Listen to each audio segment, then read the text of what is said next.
So Peter, a couple of things. What inspired you to become a conductor, and if you could tell us a little about your Renaissance musical journey, please. Yeah, sure. My secondary school music teacher was absolutely seminal in that. He was an inspirational man called Mike. And Mike led me down a path of choral music to start with, and then further into Renaissance music in particular. And he loved Renaissance music. He taught me a lot about it. I did A-level music with him before going off to uni. And he was just a wonderful man in terms of inspiring you. I was remembering only today that he had the entire school take part in a performance of Britain's Noah's Flood one year, and it was just amazing. The whole community came to a standstill as lots of small boys processed down the road dressed in animal masks. It was just incredible. Fantastic. Just a little bit about the choir. How did you come to work with the Renaissance choir? Okay. I had a phone call one evening from the person who was chair at the time saying, "Help, we've got a concert in 6 weeks' time and no conductor. Can you just come and fill in?" So I did, very, very willingly, I have to say.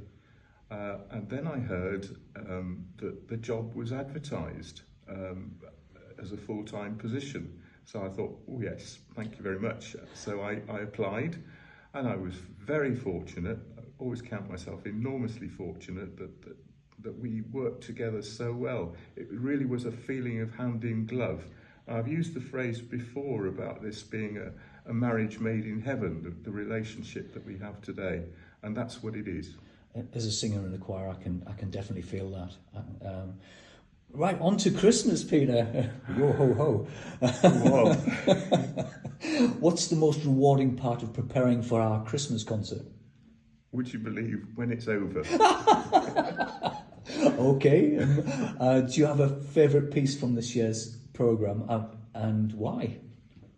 Yeah, there's two particular pieces that I like from this programme.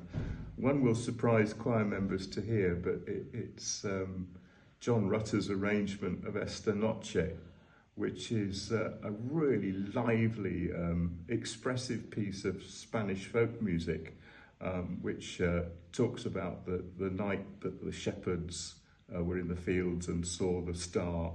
And it brings together the magic of Christmas with folk music, which works really well. And I think everybody sings it with a smile on their face, which is what we're after.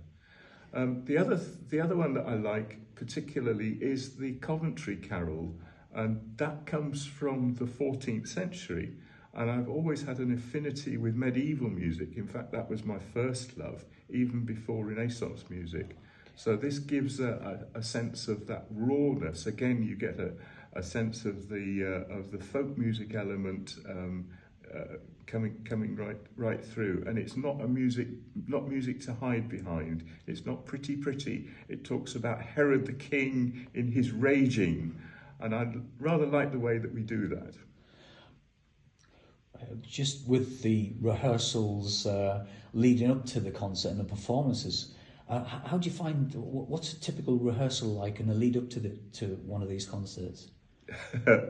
Well, they feel fraught slightly because we don't have that much time to get everything prepared. But everybody in the choir stays cheerful, and that's the most important part to me, to keep a combination of hard work but happiness going at the same time. How do you help the choir bring out the magic in the piece? It can be quite difficult, actually, especially when you're singing a Christmas carol for the 198th time.